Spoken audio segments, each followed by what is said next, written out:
Assalamu alaikum. During our last lecture, we had discussed how the central bank intervenes during the interest fluctuations اور کس طرح سے یہ اپنا پارٹ پلے کرتا ہے. اگر سینٹرل بینک اپنا پارٹ پلے اس طرح نہ کرے تو جو چیک اور بیلنس کا کانسیپٹ ہے وہ بالکل ہی ختم ہو جائے. میں نے آپ سے پہلے بھی اس کا ذکر کیا تھا کہ جو سینٹرل بینک کا رول ہے وہ مانیٹرنگ، سپرویژن اور ہر طرح سے گائیڈ لائنس پرووائڈ کرنا.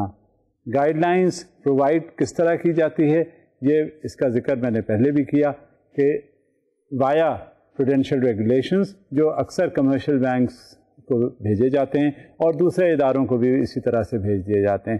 تو ایک اہم کردار سینٹرل بینک اپنا پارٹ پلے کر رہا ہوتا ہے. اب یہ بھی ہمیں دیکھنا ہے کہ وہ صرف کیا انٹرسٹ ریٹس فلکچویشنز کو روکتا ہے یا کہاں تک اس کا رول ہوتا ہے ہماری فنکشنز میں جو کمرشل بینکس اور دوسرے انسٹیٹیوشنز ہیں اور اپنا پارٹ پلے کر رہے ہوتے ہیں. اب آپ یہ دیکھیے کہ پالیسی انسٹرومنٹس کا سلسلہ ہوتا ہے. میں نے آپ سے پہلے بھی ذکر کیا تھا کہ جہاں تک سینٹرل بینک کا رول ہے وہ ہمارے ملک کی مانیٹری پالیسی کو ڈٹرمن کرتا ہے، وہ پلے کرتا ہے پارٹ اپنا اس میں بڑا کرٹیکل. اور یہی فیکٹر ایسا ہوتا ہے کہ جو مانیٹری پالیسی ہمیں آگے بتاتی ہے کہ مانیٹری پالیسی سے گورن اوپن مارکیٹ آپریشنز کیا ہوتے ہیں، کس طرح سے ماپنگ اپ ہوتی ہے، کس طرح سے یہ ڈیفیسٹ فائنینسنگ کنٹرول کرتا ہے، کس طرح سے ایکسیس منی مارکیٹ میں آ جاتا ہے وہ اس کو ماپ اپ کر دیتا ہے. اور یہ انفلیشن، ڈیفلیشن، اسٹیگفلیشن، یہ تمام جو اکنامک رولز اور یہ کنڈیشنز ہوتی ہیں ان کو کس طرح سے فلفل کرتا ہے. The main monetary policy instruments available to the central bank are open market operations, bank reserve requirement, interest rate policy جس کا ذکر میں پہلے بھی آپ سے کر چکا ہوں، اور ری لینڈنگ. اب ری لینڈنگ کی بھی بات میں نے آپ سے کی تھی. اب ری لینڈنگ کیا ہوتی ہے کہ جب آپ نے پڑھا اور آپ نے دیکھا پچھلی بار کہ سینٹرل بینک کو lander of the last resort کہا جاتا ہے، اور lander of the last resort کے معنی بھی آپ نے دیکھے اور سمجھے کہ جس وقت کوئی کمرشل بینک کسی کرٹیکل سٹیج پر پہنچتا ہے اور جو ڈپازیٹر سے لیا ہوا پیسہ وہ واپس کرنے میں اسے قباحت ہوتی ہے اور وہ کر نہیں پا رہا ہوتا ہے فار ویریس ریزنس، تو وہ سینٹرل بینک اس کمرشل انسٹیٹیوشن کو وہ پیسے دیتا ہے تاکہ اس کے رول میں ڈپازیٹرز جو ہیں وہ ڈیفالٹ کی کوئی کنڈیشن نہ لے آئیں اور ایک کوئی پینک لائک سچویشن مارکیٹ کے اندر نہ ہو. This is re landing. پھر اس کے بعد ایکسپورٹ میں بھی ری لینڈنگ کرتا ہے، ایکسپورٹ ری فائنانس ہوتا ہے جو پروموٹ کرنا ہوتا ہے کس کو، تجارت کو غیر ممالک میں. ہمارے کنٹری کا ایکسپورٹ جو ٹارگٹ ہے وہ انہی سارے وجوہات کی بنا پر کچھ زیادہ ہونا شروع ہو جاتا ہے، کیونکہ جس وقت کوئی ایکسپورٹر لینڈ کرتا ہے باہر اپنا مال بھیجتا ہے تو وہاں کیا ہوتا ہے وہ فوراً آ جاتا ہے کمرشل بینک کے پاس جہاں اس کا اکاؤنٹ ہوتا ہے.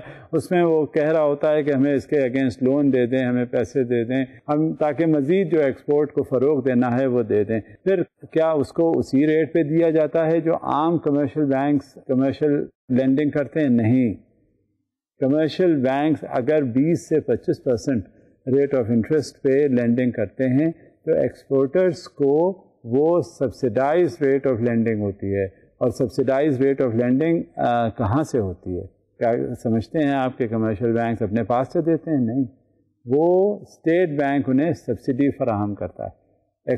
وہ سبسڈی ہوتی ہے جب ایکسپورٹ ریفائنینس ہوتا ہے ریبیٹڈ اور ڈسکاؤنٹڈ ریٹ، یعنی 7.5% پہ ہو گیا چاہے 8% پہ ہو گیا. اگر آدھے % کا بھی فلکچویشن ہو جاتا ہے تو بازار کے اندر کافی شور مچ جاتا ہے اور پینک لائک سچویشن ہو جاتی ہے.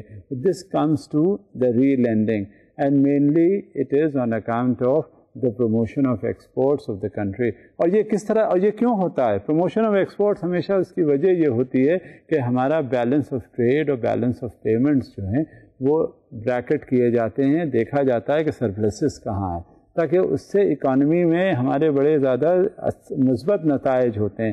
ہمارے ریزروز بہت زیادہ کیپٹلائز ہو جاتے ہیں اور وہ اسٹیبلائز کر جاتے ہیں. آپ ہمیشہ یاد رکھیے گا کہ جب کبھی کسی ادارے کو دیکھنا ہوتا ہے کہ وہ اسٹیبل ہے یا نہیں ہمیشہ دیکھیے کہ اس کے ریزروز کتنے ہیں. آپ یوں ہی دیکھیے, اگر جیسے میں نے پہلے بھی بہت شروع میں بات کی تھی کہ اگر آپ کی جیب میں پیسے ہیں اور ہر وقت پیسے ہیں اور ان کو آپ خرچ نہیں کر رہے, آپ بازار میں جاتے ہیں تو جو اس کے علاوہ پیسے ہیں وہ آپ خرچ کر دیتے ہیں, تو you feel contented, you feel satisfied. کس بات پہ؟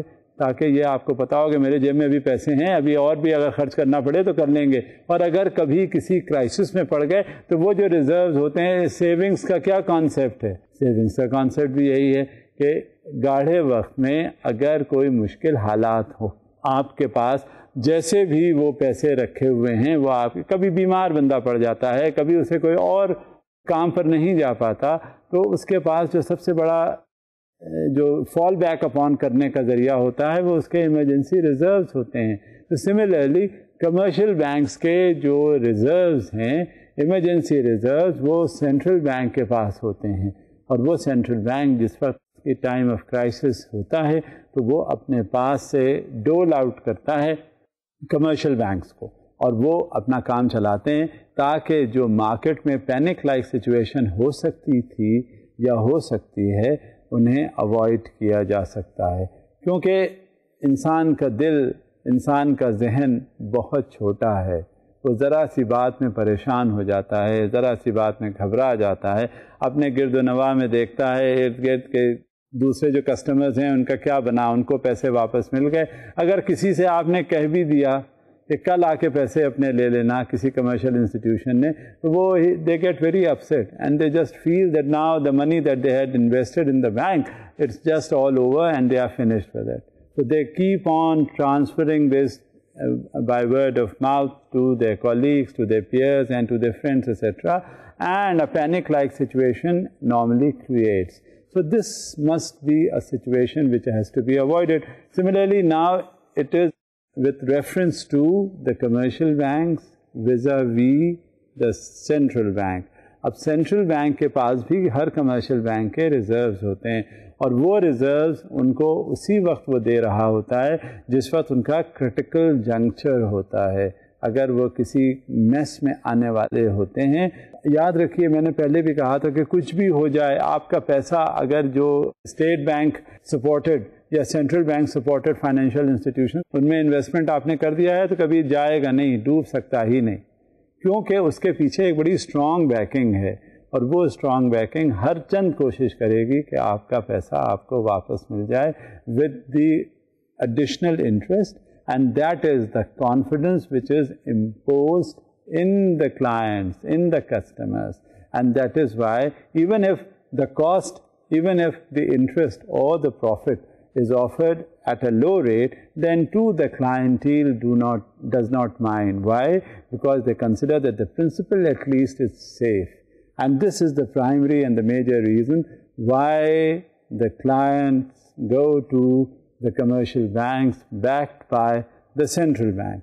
Now we move on further to the state bank or to the central bank. This is the rediscount. Rediscount ہوتا ہے, اس میں کیا ہوتا ہے, repurchase, that is the repo. آپ اخباروں میں دیکھتے ہوں گے کہ ریپو ریٹ کیا ہے, کس طرح سے جب مارکیٹ میں آپ فلوٹ کریں کرنسی تو وہ سینٹرل بینک کس طرح سے اس کو خریدتا ہے, ریٹس ڈٹرمن کرتا ہے. That is the repurchase market. And the credit policy. Credit policy جو ہے وہ بہت ضروری ہے, اس میں سینٹرل بینک اپنا پارٹ پلے کرتا ہے.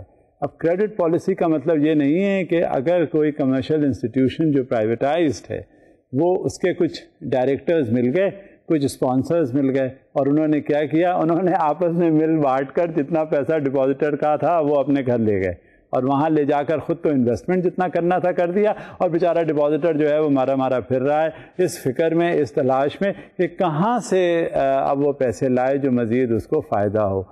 یہ کریڈٹ پالیسی جو ہے اس کا کوآرڈینیشن ہوتا ہے ٹریڈ پالیسی کا, اور ٹریڈ پالیسی ڈٹرمن کرتی ہے گورنمنٹ.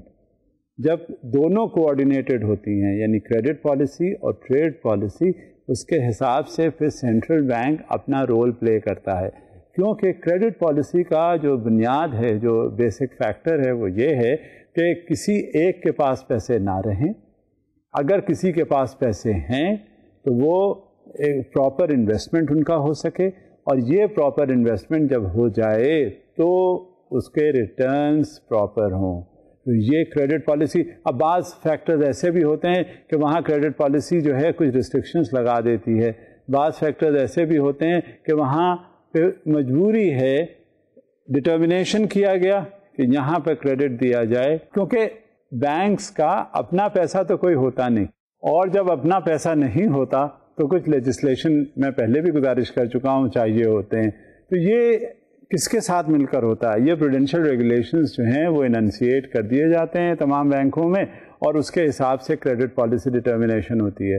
یہ ضروری نہیں ہوتا کہ جس طرح سے کریڈٹ پالیسی ڈٹرمن کر کے سینٹرل بینک بھیج دیتا ہے بالکل ABC سے XYZ تک ویسے ہی کرتے چلے جائیں, لیکن broad outline central bank دے دیتا ہے, اور ان براڈ آؤٹ لائنس کی وجہ سے یہ سینٹرل بینک اپنا کافی مؤثر رول پلے کر دیتا ہے. اچھا, اس میں بچت بھی ہوتی ہے کمرشل بینکس کی. بعض عناصر ایسے ہوتے ہیں جو ایکسپلائٹیشن ہو سکتا ہے کمرشل بینکس کا کر لیں اور ان کو مجبور کریں کہ وہ غلط کریڈٹ لینڈنگ کریں, مگر جب پروڈینشیل ریگولیشنس یا اسٹیٹ بینک کی یا سینٹرل بینک کی گائیڈ لائنس ہوتی ہیں تو وہ پھر کر نہیں پاتے, کیونکہ خطرہ اس بات کا ہوتا ہے کہ جیسے ہی آپ نے ڈیویشن کیا کسی پالیسی سے تو وہ سینٹرل بینک پوری طرح آ جاتا ہے, اور وہ پھر ہیوی پینلٹیز اور یہاں تک کہ اتنا زیادہ سختی کرتا ہے یہ سینٹرل بینک کہ کمرشل بینکس کا لائسنس کینسل بھی کر دیتا ہے. تو یہ جب ایک ڈیٹرنٹ ہے تو وہ اس کو کوئی وائلیٹ نہیں کرتا, اور جب وائلیشن اس کا نہیں ہوتا, رکا رہتا ہے, تو وہ پھر تمام خرابیوں سے اپنے آپ کو بچا لیتا ہے وہ کمرشل بینک. اور یہ کریڈٹ پالیسی اس میں اگر ایسا ہی آسان ہوتا تو جتنے بھی کمرشیل بینکس ہیں, جتنے ڈائریکٹرز ہیں, اسپانسرز ہیں, وہ سب اپنے گھر میں سارے پیسے ڈپازیٹرز کے لیتے اور وہ اپنے پاس رکھتے اور لے جا کے جہاں ان کا دل چاہتا وہ انویسٹمنٹ کر دیتے, مگر ایسا ہو نہیں پاتا.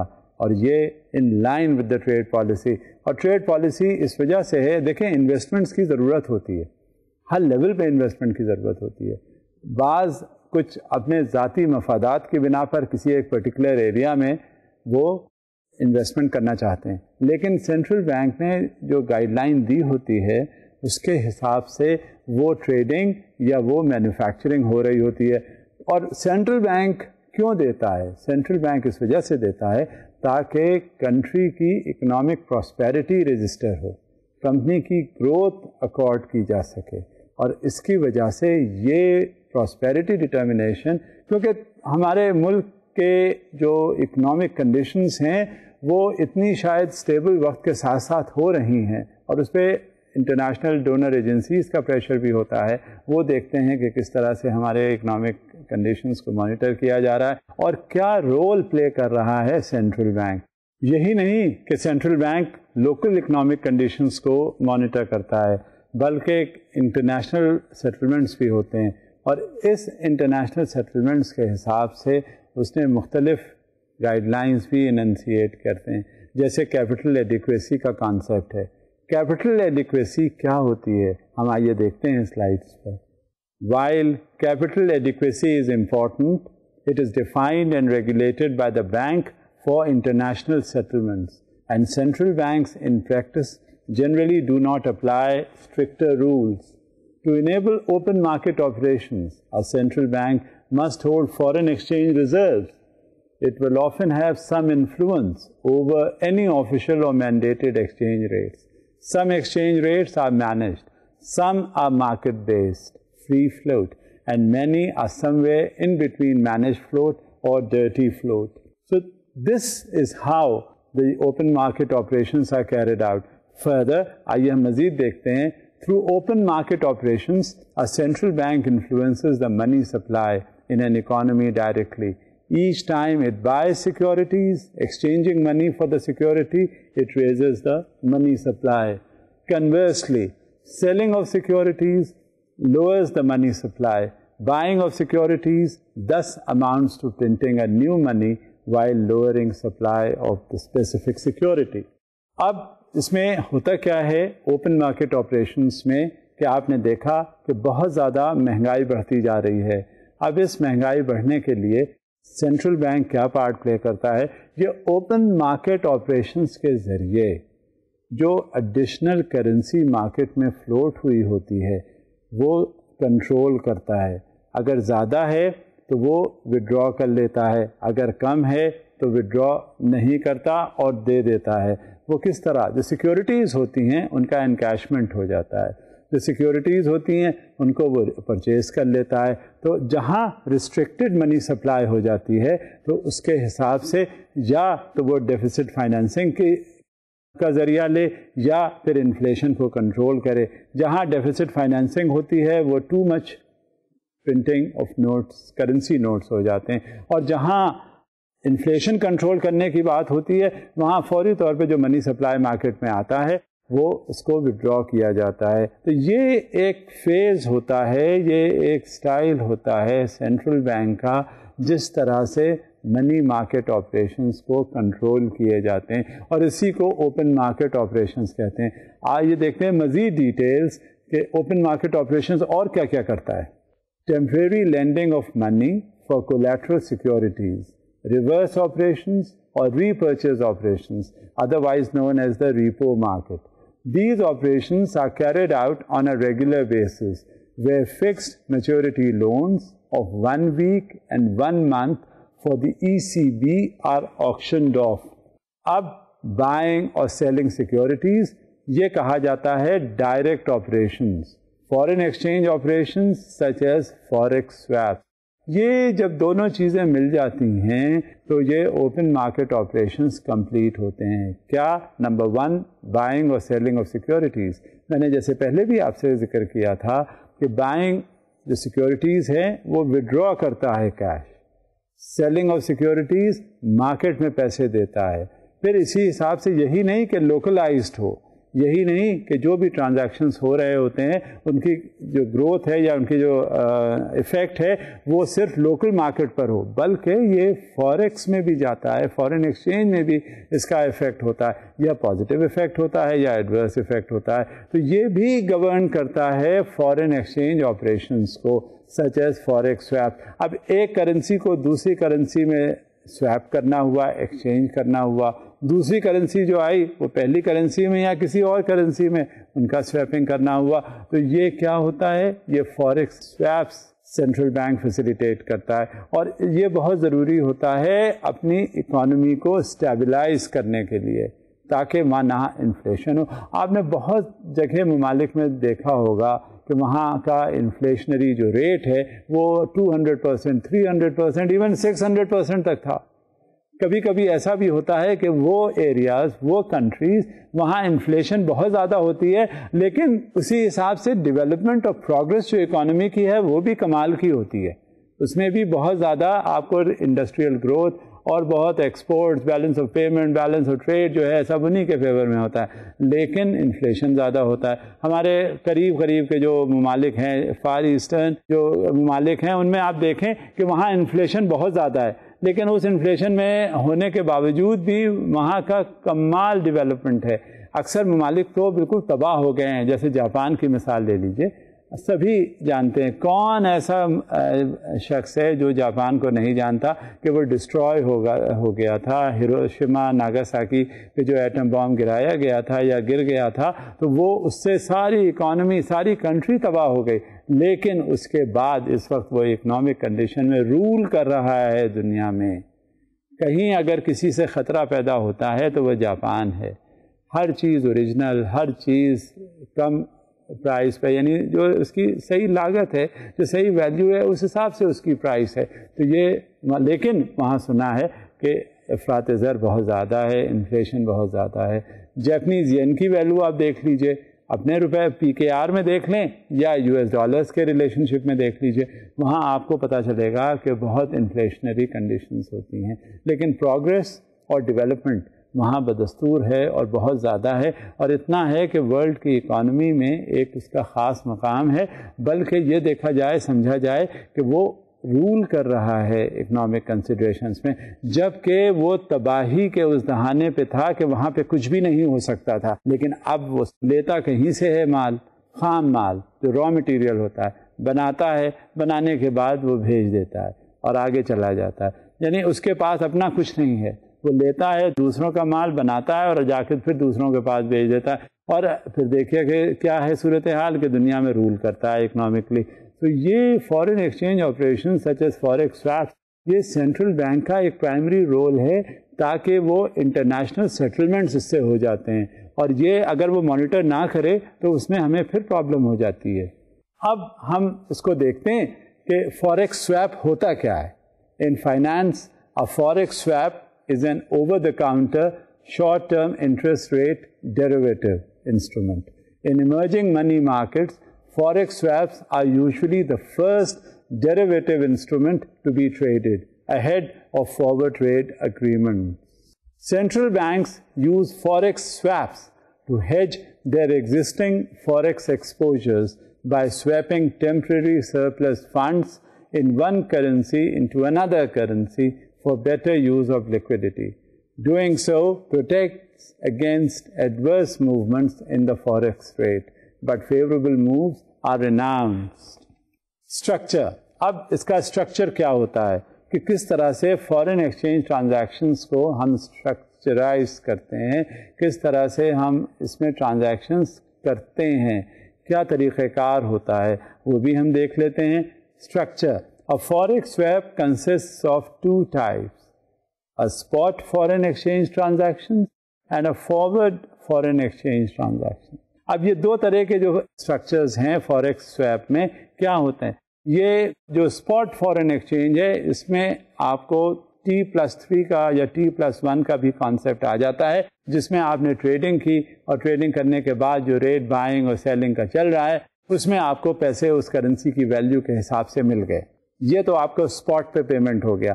مگر بعض وقت یہ ہوتا ہے کہ اس کی فارورڈ بکنگ ہوتی ہے. فارورڈ بکنگ مثال کے طور پہ 3 مہینے کی بھی ہو سکتی ہے, 6 مہینے کی بھی ہو سکتی ہے, 1 مہینے کی بھی ہو سکتی ہے. تو یہ جو فارورڈ بکنگ ہوتی ہے اس سے کیا ہوتا ہے, اس سے آگے یا تو آپ پروفٹ بنا لیتے ہیں یا آپ لاس کو بچا لیتے ہیں, یا لاس اگر غلط اسپیکولیشن ہو گیا تو لاس ہو جاتا ہے. اب میں اس کی ایک مثال آپ کو دیتا ہوں کہ جتنے بھی ہمارے فائنینشیل انسٹیٹیوشنس ہیں, کمرشل بینکس اسپیشلی, ان کی برانچز باہر کے ممالک میں بھی ہیں. جب باہر کے ممالک میں جو ہماری برانچز ہیں تو وہ وہاں کا جو سینٹرل بینک ہے اس سے گورن ہوتی ہیں, ان کی ٹرمز اور کنڈیشن سے. جیسے باہر کے دوسرے بینکوں کی برانچز ہمارے یہاں ہیں, وہ ہمارے ملک کا جو سینٹرل بینک ہے وہ رول پلے کرے گا, اس سے گورن ہوں گی, وہ سارے گائیڈ لائنس وہ پرووائڈ کرے گا. جب یہ باہر کی برانچز ہوتی ہیں تو جو ان کا لوکل سینٹرل بینک ہوتا ہے وہ پالیسی جو اننسیٹ کرتا ہے وہ اس کے اکارڈنگلی وہ کام کر رہے ہوتے ہیں. اب وہاں پہ کیا ہوتا ہے, اسپیکولیشن. اب اسپیکولیشن سے مراد یہ ہے کہ 3 مہینے 4 مہینے 6 مہینے کا جو باسکٹ آف کرنسی ہے وہ باسکٹ آف کرنسی کے حساب سے وہ ان کی ویلیو ڈٹرمن کرتا ہے. اب مثال کے طور پہ ڈالر کا ریٹ کسی زمانے میں 60 روپے ہو گیا. اب 60 روپے کا جب پتہ چلا کہ ہو گیا ہے تو یہ ایک ٹرینڈ تھا جو کسی طرح سے وہ بڑھتا جا رہا تھا ڈالر کا ریٹ, اسے اریسٹ کیا گیا. اب کیا ہوا کہ جو ہمارے بینکس تھے وہ ڈالر میں انہوں نے اس باسکٹ آف کرنسی میں ٹریڈنگ کی. مثال کے طور پہ اگر ہم نے 6 مہینے کا فارورڈ کور لیا یا 3 مہینے کا فارورڈ کور لیا تو ہم نے بکنگ کروا لی. جیسے آج ڈالر کا ریٹ PKR کے حساب سے 60 روپے کا ہے. ہم نے یہ انٹیسپیٹ کیا کہ یہ ڈالر کا ریٹ جو ہے بڑھتا رہے گا اور 3 مہینے کے بعد یہ 70 روپے کا ہو جائے گا. لیکن آج کا جو ریٹ ہے ہم نے بکنگ اس پہ کروائی 6 مہینے کے بعد یا 3 مہینے کے بعد کے حساب. اب نتیجہ کیا ہوا کہ جب ہم نے تو پیسے 60 روپے کے حساب سے دیے, وہ جو کرنسی 3 مہینے کے بعد یا 6 مہینے کے بعد ہمیں ملی وہ 70 روپے کے حساب سے ملی. اب 70 روپے کے حساب سے ملنے کا مطلب یہ ہوا کہ 10 روپے فی ڈالر ہمیں اس پر منافع ہوا, کیونکہ ہم نے فارورڈ کور لے لیا تھا کہ ہم نے ہزاروں ڈالرز جو بک کروائے اس کی وجہ سے ہمیں تو پیسے آج کے ریٹ میں دینے پڑے, لیکن ہمیں جو اس کی ویلیو ملی 3 مہینے یا 6 مہینے کے بعد وہ 70 روپے کے حساب سے ملی. اور یہ 70 روپے جب ہمیں ملے تو 10 روپے کا جو ڈفرنس آیا وہ ہمارا مارجن ہے اور اس میں پروفٹ ہوا. لیکن کبھی کبھی برعکس بھی ہو جاتا ہے. کبھی کبھی ہم انٹیسپیٹ کرتے ہیں کہ یہ ڈالر کا ریٹ 70 روپے کا ہوگا. ہم نے اس حساب سے بکنگ کروا دی اور پتہ چلا کہ بجائے آج کا جو ریٹ 60 روپے کے ہے وہ 3 مہینے کے بعد بجائے 60 کے 50 روپے پہ آ گیا. جب 50 روپے پہ آ گیا تو کیا مطلب ہوا؟ 60 سے 50 میں آیا تو 10 روپے فی ڈالر کا لاس ہو گیا نا.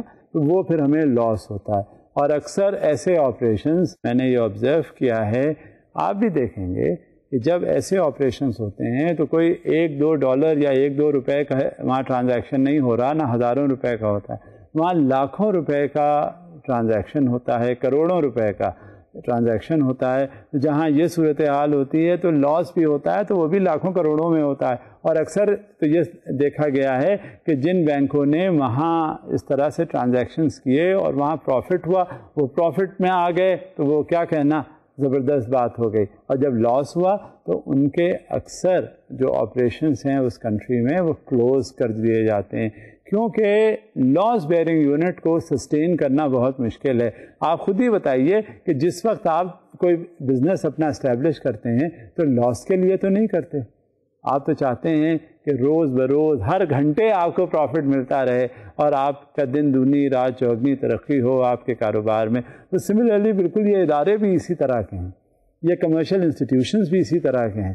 کمرشل انسٹیٹیوشن جہاں بھی نام آ گیا تو یہ سمجھ لیجئے کہ یہ کام جو کر رہے ہیں صرف نفع اور نقصان کی بنیاد پہ کر رہے ہیں. اگر یہ کہیں بھی جائیں گے کچھ بھی کریں گے تو اس میں پروفٹ کا بیسک ایلیمنٹ اس میں شامل ہوتا ہے. یہ چیریٹیبل آرگنائزیشنز یا چیریٹیبل انسٹیٹیوشن نہیں ہے کہ ان کو آپ نے ایسے ہی کھول دیا اور یہ این جی اوز کے بیسس پہ نو پروفٹ نو لاس بیسس پہ کام کر رہے ہیں.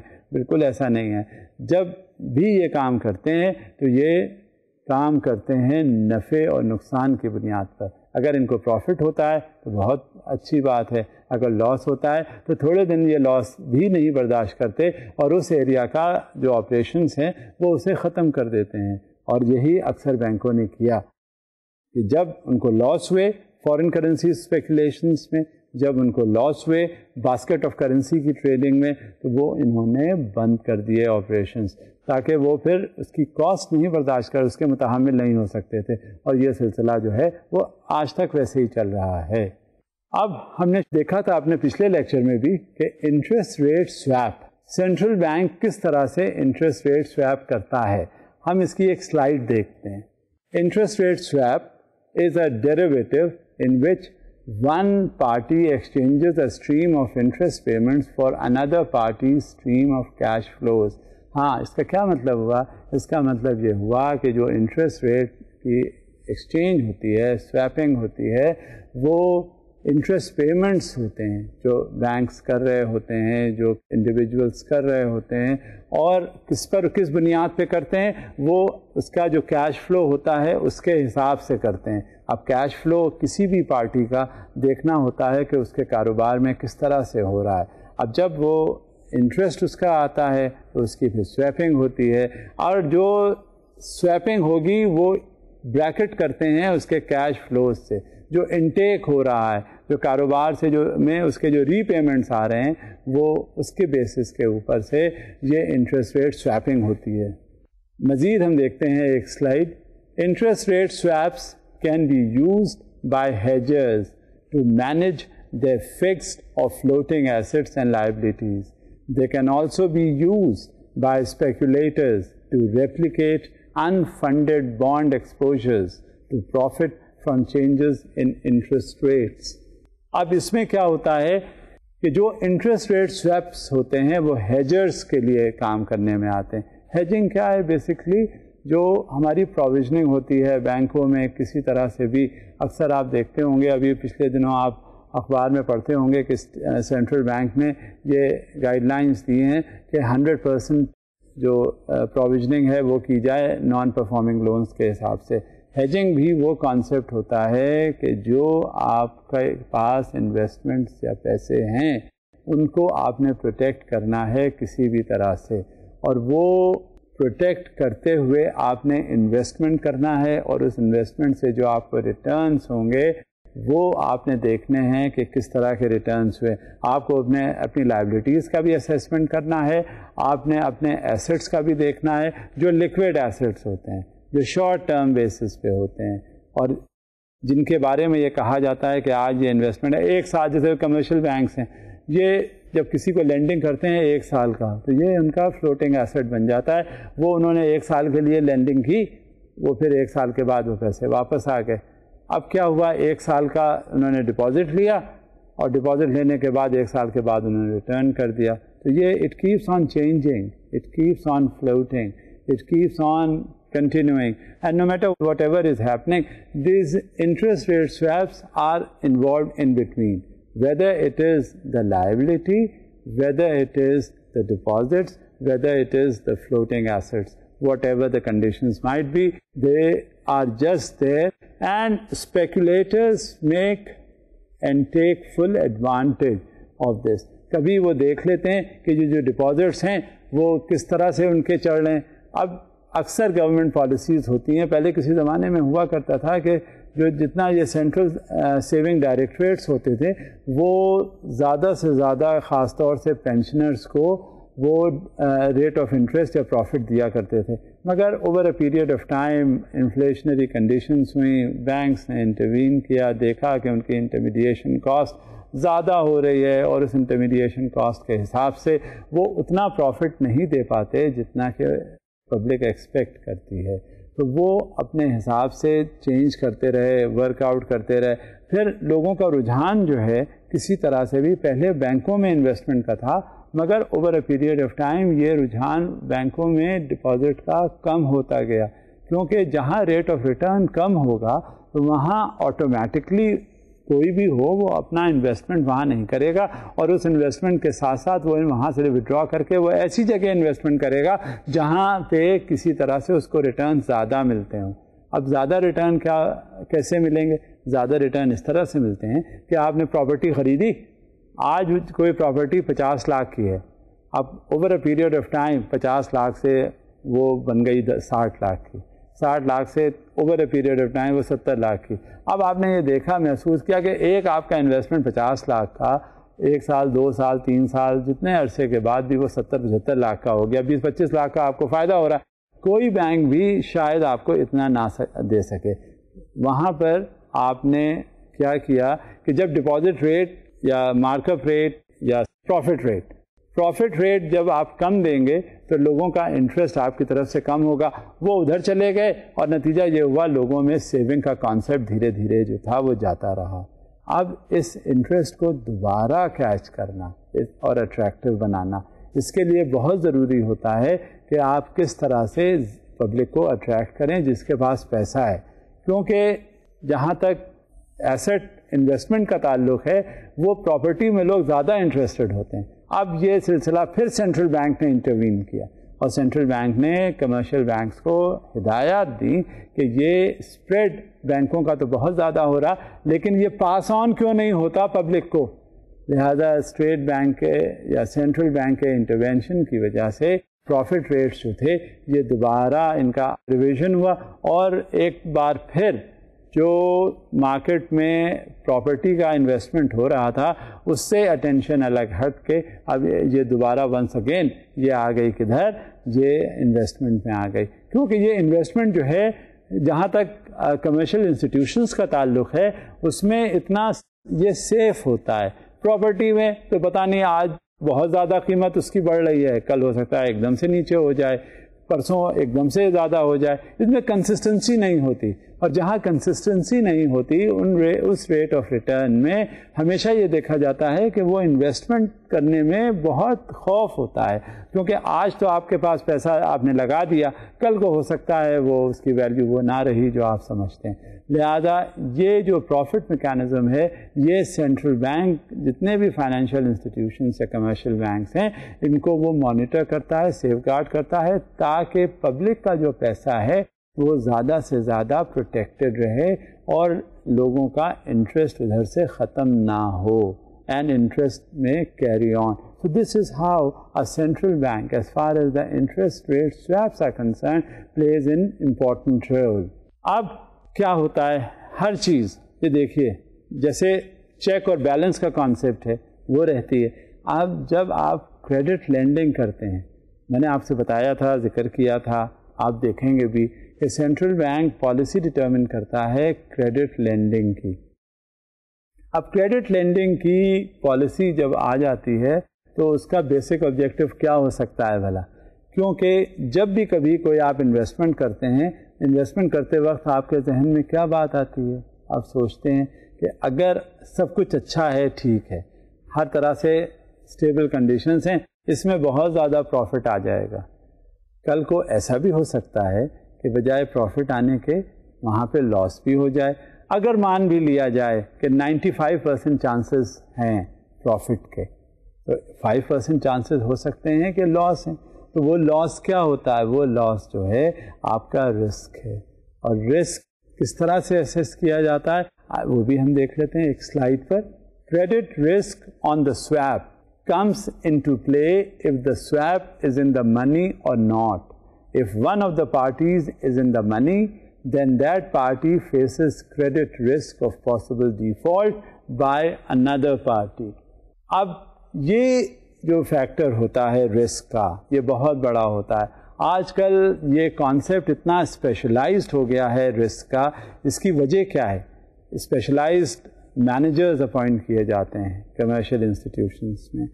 وہ انویسٹمنٹ کمپنیز, وہاں بھی انویسٹمنٹ مینیجرز ہوتے ہیں جن کا آبلیگیشن یا پورٹ فولیو رسک انالیسس ہوتا ہے. رسک انالسٹ کیا کرتا ہے؟ رسک انالیسس سب سے پہلے تو یہ دیکھتا ہے کہ جو آپ کا انویسٹمنٹ ہے, یعنی جو جس کے اگینسٹ آپ کریڈٹ لے رہے ہیں, اسے سیکیور کس طرح کیا جاتا ہے. پھر اس کے بعد یہ بھی وہ دیکھتا ہے کنٹری کی اکنامک پالیسیز کیا ہیں, کیا کنٹری کی اکنامک پالیسیز اس وقت اس کے فیور میں ہیں تو یہ شارٹ ٹرم ہے یا تھوڑے ہی دنوں میں ان میں چینجز آ جائیں گا. اور جب اس میں چینجز آ جائے گا تو جو کریڈٹ لینڈ کیا جا رہا ہے, جو دیا جا رہا ہے, کیا اس میں سیکیورٹی ہے, سیفٹی آف فنڈس ہیں. پتہ چلتا ہے کہ اکثر جب پہلے رسک انالیسس کے بغیر دے دیا جاتا تھا تو وہاں سارا پیسہ ایک بار پالیسی بن گئی اور وہ ڈوب گیا. میں آپ کو ایک مثال دیتا ہوں. ایک کسی بینک نے لیٹر آف کریڈٹ اسٹیبلش کیا 5 کروڑ کا. اب کیا ہوا کہ اس نے اسٹیل بلیٹس منگوائے. اسٹیل بلیٹس منگوانے کے بعد وہ ایک پرٹیکولر ایک فکس پرائز پہ اسٹیل بلیٹس آ گئے. آ کے جب یہاں پہ پہنچے, جب کنسائنمنٹ پہنچا تو جو امپورٹر تھا اس نے اپنا کنسائنمنٹ ریلیز کروانے سے انکار کر دیا. بینک کے لیے بہت پریشانی ہوئی. اس نے پوچھا کہ بھائی تم ریلیز کیوں نہیں کرواتے؟ جواب یہ ملا کہ اس کا جو فلکچویشن ہے مارکیٹ ریٹ کا وہ بہت زیادہ ہے. جس کنڈیشن پہ جن پرائسز پہ یہ ہم نے منگوایا تھا اس پرائس کا اب کوئی بھی سلسلہ یہاں پہ نہیں ہے. اور ایک بات, دوسری بات یہ کہ جس کے لیے ہم نے منگوایا تھا اس نے اپنا کاروبار بند کر دیا. اب وہ کہاں بیچے؟ ایک مونوپولسٹک سچویشن تھی کہ یہاں پہ جو انڈسٹری بلیٹس ریکوائر کر رہی تھی اس کے لیے منگوایا گیا اور وہ انڈسٹری بند ہو گئی. نتیجہ کیا ہوا کہ وہ جو کنسائنمنٹ یہاں پہ آیا اس نے ریلیز کروانے سے امپورٹر نے انکار کر دیا. اگر اس کا رسک انالیسس ہو جاتا کہ ایک انڈسٹری ہے جس کے لیے یہ کنسائنمنٹ منگوایا جا رہا ہے اور اتنے بڑے اماؤنٹ کا 5 کروڑ, آپ 5 روپے ہمیں خرچ کرنے میں بڑی دشواری ہوتی ہے, کہ جائے کہ 5 کروڑ روپیہ. جب اس کا کنسائنمنٹ آ گیا تو اس نے صاف انکار کر دیا. نتیجہ کیا ہوا کہ بینک کو, وہ ظاہر ہے اس نے تو کمٹمنٹ کیا ہوا تھا, بینک کے پاس جب لیٹر آف کریڈٹ پہنچا, ڈاکیومنٹ آئے تو بینک کو تو ریلیز کروانا ہی تھا. بینک نے اس کسٹمر کے بہاف پہ اس کا آبلیگیشن جو تھے وہ پے کر دیے, اور پے کرنے کے بعد اب بینک جانے اور وہ کلائنٹ جانے, کسٹمر جانے. The customer played truant with the bank, nowhere that customer used to be there. The bankers used to go after the customer, but to no avail.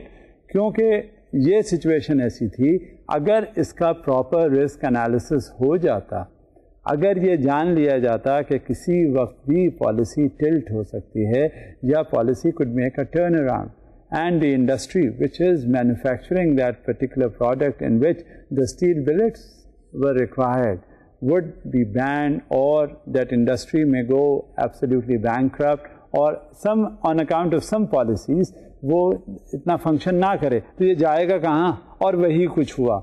اب آپ نے دیکھا کہ کس طرح سے رسک انالیسس کرتے ہیں, اور رسک انالیسس کرنے کے بعد ہم جس نتیجے پر پہنچتے ہیں تو اس میں ایک تو اپنا انٹرسٹ ہوتا ہے, دوسرا بینک جو امپورٹ کر رہا ہے اور جو گارنٹر بنتا ہے پیسے دینے کے, اور جو ہر طرح سے اگر آپ ڈیفالٹ, آپ بینک میں تو پیسے دے دیے, اب کلائنٹ جو ہے دے یا نہ دے وہ تو بعد میں بینک کا اور کلائنٹ کا مسئلہ اٹھتا ہے. لہذا اگر اس کی رسک انالیسس ہو گئی ہوتی تو آج کو یہ صورتحال دیکھنی نہ پڑتی, اور بینک کو جو اتنا لاس پہنچا, آئے یہی نہیں مختلف جگہوں پر اسی طرح کے لاسز جو ہیں وہ انکر ہو جاتے ہیں.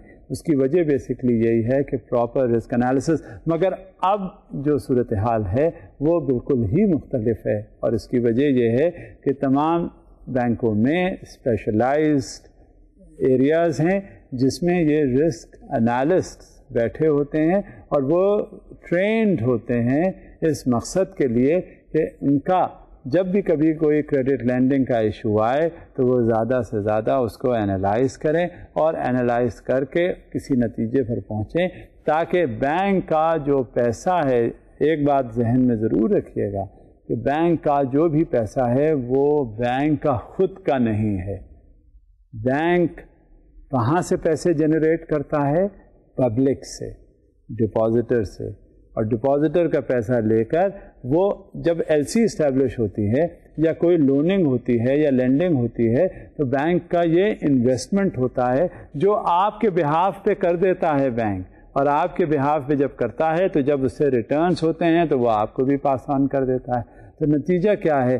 یہ پیسہ آپ کا ہے اور دیا بھی جا رہا ہے آپ ہی کی طرح کے لوگوں کو جن کے پاس پیسے نہیں ہیں کسی کاروبار کے لیے, اور آپ کا پیسہ لیا تو naturally bank is working as an امین, اور جب امین کا کام یہ ہوتا ہے کہ وہ آپ کے سرمایہ کو محفوظ طرح رکھ کے, اور جو امانت آپ کو دی گئی ہے اس کو جس وقت آپ سے مانگی جائے وہ آپ اس کو ویسے ہی پہنچا دیں اور واپس کر دیں, اور جب تک آپ اس کو استعمال کرتے رہیں تو وہ پھر آپ کو اس کو ذمہ دار ہیں, اور جو آپ نے وعدہ کیا what ever you have committed as far as the return is concerned you should owner the commitment, and this is the guarantee which is given by the commercial bank. اب یہ ہمیں اور بھی دیکھنا ہے کہ جب ریٹ سویپ ہوتا ہے, خاص طور سے اپنی کرنسیز میں, خاص طور سے دوسری کرنسیز میں, خاص طور سے کسی اور طرح سے, وہ کتنے طرح کے types of interest rate swaps ہیں یہ ہم دیکھتے ہیں سلائیڈ اس کی. Fixed for floating rate swap same currencies, fixed for floating rate swap different currencies, floating for floating rate swap same currency, fixed for fixed rate swap different currencies, floating for floating rate swap different currencies. یہ مختلف types of interest rate swaps ہیں جو میں نے پہلے بھی اس کا آپ سے ذکر کیا تھا. ان کا سویپنگ آپس میں ہوتی ہے, ایکسچینج ہوتی ہے, شاید ایک کرنسی سے دوسرے کرنسی میں کے لیے بھی ضروری ہوتا ہے, اور اپنی ہی کرنسی میں بھی ہوتا ہے. مختلف قسم کے انٹرسٹ ریٹس ہوتے ہیں, فکسڈ ہوتے ہیں, فلوٹنگ ہوتے ہیں. فکسڈ ہوتے ہیں عام طور سے مارگیجز کے لیے, مارگیجز جو ہیں 20 سال کے لیے ہوتا ہے.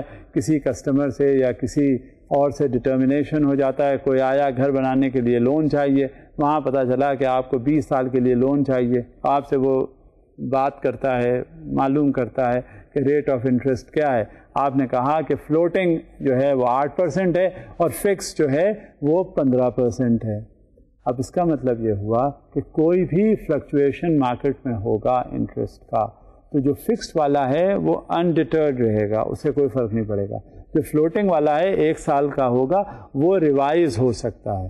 اگر آج 8% ہے تو 1 سال کے بعد وہ 10% کا بھی ہو سکتا ہے. تو یہ جو اس طرح کا جو فلوٹنگ ریٹ آف انٹرسٹ ہوتا ہے یہ طے کر دیتا ہے کہ کس طرح کی کرنسی ہے, آپ نے کیا کرنا ہے. عام طور سے جب یہ لانگ ٹرم انویسٹمنٹ ہوتا ہے تو وہاں پہ لوگ فکس رکھوا لیتے ہیں, کیونکہ دیکھ لیتے ہیں مارکیٹ ٹرینڈ کیا ہوتا ہے اور اس مارکیٹ ٹرینڈ کے حساب سے فلوٹنگ یا فکسڈ ہوتا ہے. کچھ عرصے کے لیے تو فلوٹنگ بھی ہو جاتا ہے. جیسے میں نے بتایا کہ 20 سال کا اگر آپ نے ہاؤسنگ فائنینس یا مارگیج لون لیا ہے تو اس میں کچھ عرصہ جو ہے وہ فلوٹنگ رہا اور کچھ جو ہے وہ فکسڈ رہا. فکسڈ جیسا کہ میں ذکر پہلے بھی کر چکا ہوں, وہ فکس ہمیشہ تھوڑا سا زیادہ ہوتا ہے کیونکہ مارکیٹ کے اتار چڑھاؤ کا اس پر کوئی اثر نہیں ہوتا. وہ زیادہ بھی ہو سکتا ہے اور کم بھی, تو وہ زیادہ کر کے رکھ لیتے ہیں کیونکہ اس میں جو مارکیٹ کنڈیشنز ہیں وہ انسٹیبل ہوتی ہیں. بزنس جب بھی کبھی کچھ ہو رہا ہوتا ہے مارکیٹ میں کسی طرح سے, بھی اسٹاک مارکیٹ ہے, اسٹاک مارکیٹ میں ڈیلی بیسس پہ فلکچویشنس ہو رہے ہوتے ہیں. شام کو کبھی انڈیکس کسی کا کم ہو رہا ہوتا ہے, کوئی زیادہ ہو رہا ہوتا ہے. یہ over a period of time یہ چل رہی ہوتی ہے صورتحال, اور اس کو بڑا کلوزلی مانیٹر کیا جاتا ہے. جب تک اس کو مانیٹر جیسے بھی کیا جاتا رہے گا وہ ویسے ہی چلتا رہے گا. اسی حساب سے ڈٹرمنیشن آف ریٹ ہوتا ہے, ڈٹرمنیشن فلوٹنگ ہو یا فکسڈ ہو. اسی کے اکارڈنگلی اگر ہماری کرنسی ہے اس میں بھی سویپنگ ہوتی ہے. اگر ہماری کرنسی نہیں ہے, کسی باہر کسی غیر ممالک کی کرنسی ہے, ڈالر ہے, پاؤنڈ اسٹرلنگ ہے, یورو ہے, کوئی بھی ہے, اس حساب سے جو بھی کرنسیز ہیں اس میں بھی یہ انٹرسٹ ریٹ سویپس ہوتے ہیں. اٹ ویری کرتا ہے. یہ آپ نے دیکھا کہ یہ کس طرح سے types of interest rate swap register کرتے ہیں. اب ہم یہ بھی دیکھ لیتے ہیں, ڈیٹیلس میں پڑھ لیتے ہیں اور بلکہ ڈیفینیشن اس کی دیکھ لیتے ہیں کہ کس طرح سے کرنسی سویپ ڈٹرمن ہوتا ہے. اور کرنسی سویپ انفیکٹ ہے کیا؟ Currency swap is a foreign exchange agreement between two parties to exchange a given amount of one currency for another, and after a specified period of time to give back the original amount swapped. آپ نے اندازہ کر لیا ہوگا کہ کیا ہوتا ہے. ایک خاص پیریڈ اس میں انوالو ہوتا ہے. یہ اگریمنٹ ہو جاتا ہے ایک کرنسی سے دوسری کرنسی میں سویپنگ یا چینج کرنے میں, اور ایک اماؤنٹ ایک کرنسی کی, دوسری اماؤنٹ دوسری کرنسی کی.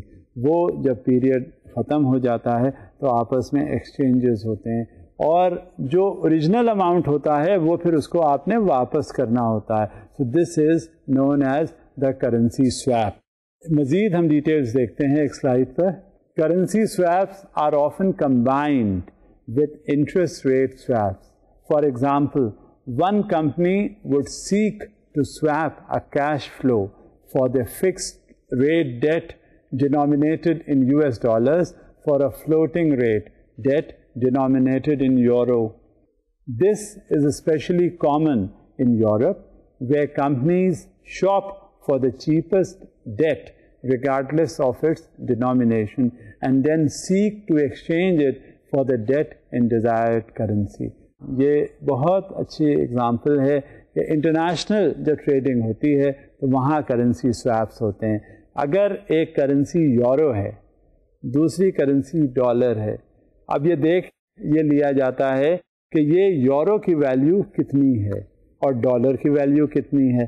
اب وہاں پتہ چلا کہ ڈالر کی ویلیو جو ہے وہ کم آج کل چل رہی ہے, یورو کی زیادہ ہوتی ہے, تو وہ پھر یورو لے لیتے ہیں اور ڈالر دے دیتے ہیں. اب وہ چل رہا ہوتا ہے بزنس, اس پہ انٹرسٹ ریٹ سویپس ہو رہے ہوتے ہیں. اس کے بعد کیا ہوا کہ یہ ڈالر جو ہے جب اپنے ایٹ پار آ گیا تو اس ایٹ پار کی وجہ سے یہ اوریجنل اماؤنٹ جتنا بھی دیا گیا وہ کم سے کم وہ واپس ہو جاتا ہے. And this is how the currency exchange swaps are taking place. اب کیا ہے کیپٹل ریکوائرمنٹ. کیپٹل ریکوائرمنٹس بھی ہم دیکھتے ہیں. All banks are required to hold a certain percentage of their assets as capital, a rate which may be established by the central bank or the banking supervisor. یہ ضروری ہوتا ہے کیونکہ capital requirements ایک کنڈیشن ہوتی ہے جو ہر بینکوں کو فلفل کرنی ہوتی ہے. بالکل اسی طرح سے جیسے ریزرو ریکوائرمنٹس بھی ہوتے ہیں, اس کی بھی ہم سلائڈ دیکھتے ہیں. Another significant power that central banks hold is the ability to establish reserve requirements for other banks by requiring that a percentage of liabilities be held as cash or deposited with the central bank or other agency. Limits are set on the money supply. Accordingly, there are certain exchange requirements. To influence the money supply, some central banks may require that some or all foreign exchange receipts generally from exports, be exchanged for the local currency. The rate that is used to purchase local currency may be market-based or arbitrarily set by the bank. Now we have to see that there are certain requirements. One is the reserve requirements, and reserve requirements, as I have told you, depends upon the central bank. اب central bank کیوں reserve requirement رکھتا ہے؟ جیسے میں پہلے بھی ذکر کر چکا تھا، یہ سینٹرل بینک کا آبلیگیشن ہوتا ہے کہ اگر کبھی کسی بینک میں کوئی مسئلہ پیدا ہو جائے تو وہ اس کو فنڈز ڈول آؤٹ کر دے. اب جب فنڈز اس کو آگے دے دیتا ہے تو وہ اس کرائسس سے نکل آتا ہے. سملرلی یہ بھی سینٹرل بینک کا کام ہوتا ہے کہ وہ اپنا ایک ریزرو رکھے، اور ریزرو یہ بھی اکنامک پراسپیرٹی اور اکنامک گروتھ کا متقاضی ہوتا ہے. اور اس طرح سے ہم دیکھتے ہیں کہ آج روز اخباروں میں آپ دیکھیے، پڑھیں آپ، ریزروز، کنٹریز ریزروز کیا ہیں؟ آگے آپ دیکھیے گا کہ سینٹرل بینک کے پاس اتنے پیسے ہیں، دوسرے بینکوں کے پاس اتنے ہیں، اور وہ تمام جو بھی ہے وہ مانیٹر کون کر رہا ہے؟ وہ سینٹرل بینک. اسی طرح سے ایکسچینج ریکوائرمنٹس بھی ہے. ایکسچینج ریکوائرمنٹس بھی ابھی آپ نے دیکھا کہ یہ منی سپلائی جو ہے وہ کنٹرول کرتا ہے کون؟ Central bank. اب سینٹرل بینک جب منی سپلائی کنٹرول کر رہا ہوتا ہے تو وہ کیسے ایکسچینج ریسیٹس ہوتی ہیں، باہر جو لوگ گئے ہوئے ہوتے ہیں وہ پیسے بھیج رہے ہوتے ہیں، اور وہ کیسے پیسے بھیجتے ہیں؟ ان کے پاس پیسے آتے ہیں، وہ یہاں پر جب کمرشل بینکس میں اس ایکسچینج میں، اس کرنسی میں جب آ جاتے ہیں، ریسیٹ ہو جاتی ہے، تو یہاں لوکل کرنسی میں ان کو کنورٹ کر دیا جاتا ہے. اور اس سے کیا ہوتا ہے؟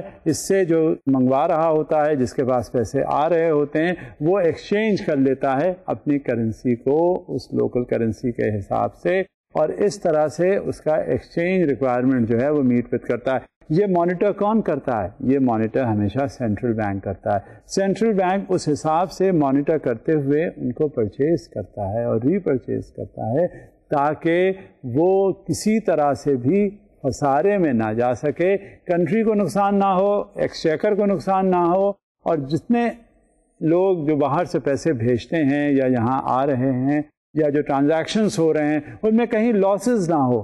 دس is the rule which is being played by the central bank.